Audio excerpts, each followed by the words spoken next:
Kita bersyukur karena sampai hari ini kita ada semua karena kasih karunia Tuhan. Dalam kesempatan ini kita mau merenungkan firman Tuhan. Mari kita siapkan hati kita memuji Tuhan. Dari Kidung Jemaat nomor 362 ayat 1, Aku milikmu, Yesus Tuhanku. Aku milikmu, Yesus Tuhanku, ku dengar suaramu. Ku merindukan datang mendekat dan diraih olehmu. Raih daku dan dekatkanlah pada kaki salibmu. Raih daku, raih dan dekatkanlah ke sisimu Tuhanku. Amin. Mari kita membuka Alkitab kita. Yohanes 17 ayat 1 sampai ayat yang ke-16 dengan perikop doa Yesus untuk murid-muridnya. Demikianlah firman Tuhan. Demikianlah kata Yesus. Lalu ia menengadah ke langit dan berkata, Bapa, telah tiba saatnya, permuliakanlah anakmu, supaya anakmu mempermuliakan engkau. Sama seperti engkau telah memberikan kepadanya kuasa atas segala yang hidup, demikian pula ia akan memberikan hidup yang kekal kepada semua yang telah engkau berikan kepadanya. Inilah hidup yang kekal itu, yaitu bahwa mereka mengenal engkau satu-satunya Allah yang benar dan mengenal Yesus Kristus yang telah engkau utus. Aku telah mempermuliakan engkau di bumi dengan jalan menyelesaikan pekerjaan yang engkau berikan kepadaku untuk melakukannya.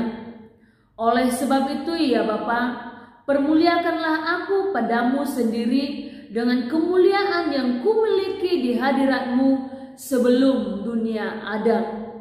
Aku telah menyatakan namamu kepada semua orang yang engkau berikan kepadaku dari dunia. Mereka itu milikmu, dan engkau telah memberikan mereka kepadaku, dan mereka telah menuruti firman-Mu. Sekarang mereka tahu bahwa semua yang engkau berikan kepadaku itu berasal daripadamu. Sebab segala firman yang engkau sampaikan kepadaku, telah kusampaikan kepada mereka, dan mereka telah menerimanya. Mereka tahu benar-benar bahwa aku datang daripadamu, dan mereka percaya bahwa engkaulah yang telah mengutus aku. Aku berdoa untuk mereka, bukan untuk dunia aku berdoa, tetapi untuk mereka yang telah engkau berikan kepadaku, sebab mereka adalah milikmu.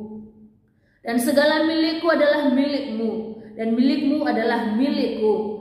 Dan aku telah dipermuliakan di dalam mereka, dan aku tidak ada lagi di dalam dunia, tetapi mereka masih ada di dalam dunia, dan aku datang kepadamu. Ya Bapa yang kudus, peliharalah mereka dalam namamu, yaitu namamu yang telah engkau berikan kepadaku, supaya mereka menjadi satu sama seperti kita. Selama aku bersama mereka, aku memelihara mereka dalam namamu, yaitu namamu yang telah engkau berikan kepadaku. Aku telah menjaga mereka, dan tidak ada seorang pun dari mereka yang binasa selain daripada dia yang telah ditentukan untuk binasa, supaya genaplah yang tertulis dalam kitab suci. Tetapi sekarang aku datang kepadamu, dan aku mengatakan semuanya ini sementara aku masih ada di dalam dunia, supaya penuhlah sukacitaku di dalam diri mereka.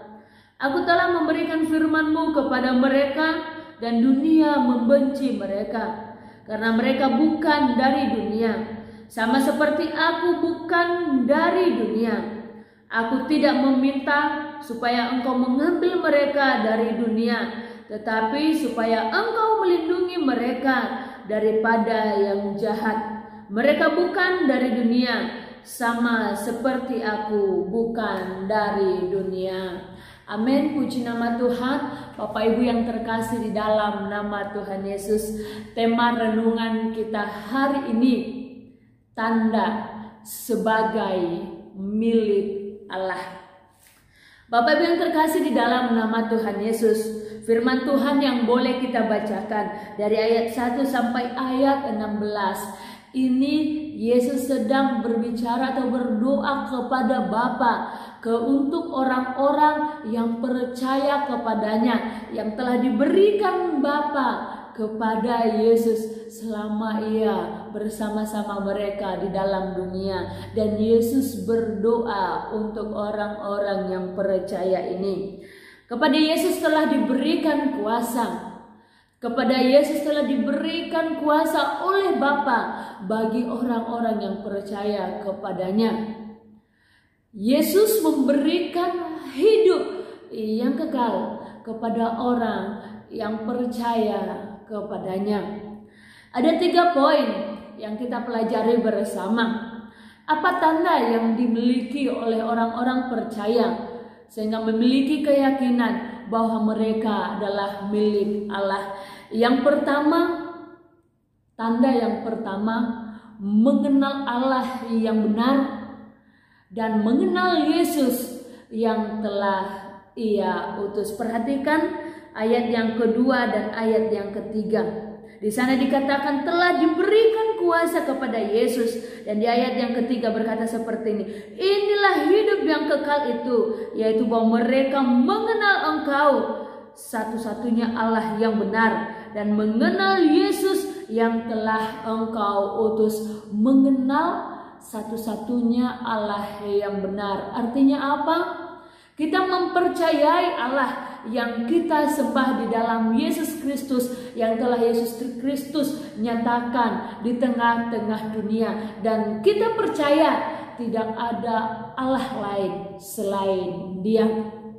Selanjutnya, kita mempercayai bahwa Yesus telah diutus oleh Bapa ke dalam dunia. Artinya apa? Kita mempercayai Yesus tidak sekedar sebagai utusan, tetapi Dia adalah Allah yang telah menjelma menjadi manusia dan menanggung dosa kita. Dia bukan seperti nabi biasa yang adalah manusia yang dikandung dalam kedagingan, tetapi Dia adalah Allah yang telah menjadi daging dan menebus dosa kita. Ini adalah kehidupan. Ini adalah fondasi iman orang percaya.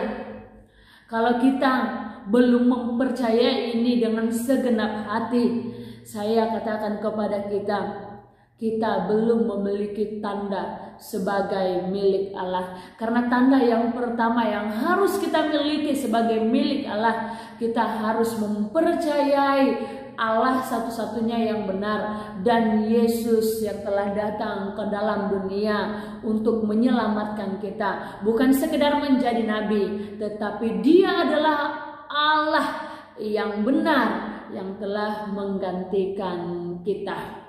Dan yang kedua, ayat 6 dan ayat yang ke-7, menerima dan menuruti firman Allah.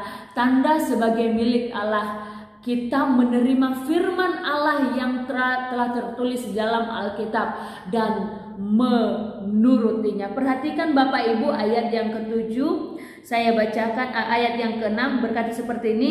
Aku telah menyatakan namamu kepada semua orang yang Engkau berikan kepadaku dari dunia. Mereka itu milikmu dan Engkau telah memberikan mereka kepadaku dan mereka telah menuruti firman-Mu. Ayat yang ke-7.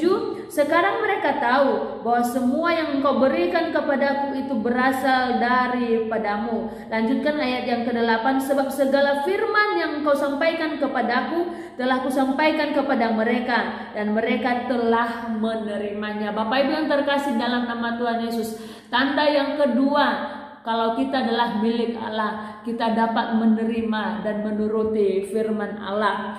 Orang yang memiliki tanda sebagai anak Allah, kesukaannya adalah mendengarkan dan melakukan firman Allah. Baik itu firman memotivasinya atau menegurnya, ia menerimanya dan melakukannya dengan segenap hati. Susah atau tidak susah memaafkan orang, karena itu adalah firman Allah. Dengan lapang dada dia melakukannya. Ia tidak berbantah terhadap firman Allah, sekalipun itu sulit untuk dilakukan. Membalas jahat dengan jahat itu gampang, tetapi membalas kejahatan dengan kebaikan itu sulit. Tetapi karena kita adalah milik Allah yang telah diperlengkapi dengan firman Tuhan, kita akan mengusahakan diri kita mengikuti firman Allah. Tanda inilah yang meyakinkan kita dapat melakukan segala perkara dalam kesulitan apapun. Bagaimanapun sulitnya melakukan firman Allah, tetapi karena Allah yang berbicara, ini kita lakukan. Ini membuktikan bahwa kita adalah milik Allah. Dan yang ketiga adalah menyadari bahwa ada kesulitan yang akan kita alami dan menanggapinya sesuai dengan firman Tuhan. Mari kita membuka ayat yang ke-14 berkata seperti ini. Aku telah memberikan firman-Mu kepada mereka dan dunia membenci mereka. Karena mereka bukan dari dunia, sama seperti aku bukan dari dunia. Bapak Ibu yang terkasih di dalam nama Tuhan Yesus, Yesus berkata, ketika kita menerima firman, dunia membenci kita. Kenapa bisa? Padahal yang kita lakukan itu baik. Ketika kita mendengar firman, ketika kita berubah, iblis tidak senang. Dan karena itu dia memakai sebanyak mungkin orang untuk menjatuhkan kita, untuk membenci kita. Karena itu jangan kalah. Mari perhatikan ayat yang ke-15 berkata seperti ini. Aku tidak meminta supaya engkau mengambil mereka dari dunia, tetapi supaya engkau melindungi mereka daripada yang jahat. Ayat 16, mereka bukan dari dunia, sama seperti aku bukan dari dunia. Bapak Ibu yang terkasih di dalam nama Tuhan Yesus, di dalam doa Yesus, Yesus tidak berkata ambil mereka Bapa, tidak, melainkan dia berkata dan meminta kepada Bapa, lindungi mereka daripada yang jahat. Bapak Ibu, setiap kali kita berdoa, jangan berdoa untuk Allah menghilangkan masalah kita. Karena itu tidak akan mungkin. Selama kita berada dalam dunia, masalah demi masalah pasti terjadi, kesulitan demi kesulitan pasti terjadi. Tetapi yang kita minta dalam doa kita, lindungi kami Bapa. Ketika Allah melindungi kita dalam segala situasi, saya percaya kita akan menjadi pemenang di dalam Tuhan. Dan iblis akan takut kepada kita karena kita memiliki iman yang besar. Iblis tidak sanggup melawan kita. Karena itu kita mampu mematahkan siasatnya ketika kita mau sungguh-sungguh mengandalkan Tuhan dalam hidup kita dan menyadari bahwa kita bukan berasal dari dunia seperti firman Tuhan katakan, tetapi kita berasal dari Allah karena kita telah memperoleh kehidupan surgawi. Karena itu Yesus berkata, kita bukan berasal dari dunia ini. Mari sadari bahwa kesulitan-kesulitan selalu ada, tetapi yang paling penting bagaimana kita menanggapinya sesuai dengan firman Tuhan. Demikian firman Tuhan hari ini. Tuhan Yesus memberkati kita. Mari kita berdoa. Bapa dalam surga, terima kasih buat firman-Mu. Terima kasih karena Engkau mengasihi kami. Tuhan, biarlah firman menjadi rema dalam hidup kami, dan kami percaya bahwa kami telah memiliki tanda sebagai milik Allah. Hanya dalam nama Tuhan Yesus kami yang hidup. Kami berdoa dan mengucap syukur. Haleluya. Amin. Damai sejahtera menyertai kita. Selamat beraktivitas hari ini. Tuhan Yesus memberkati. Shalom.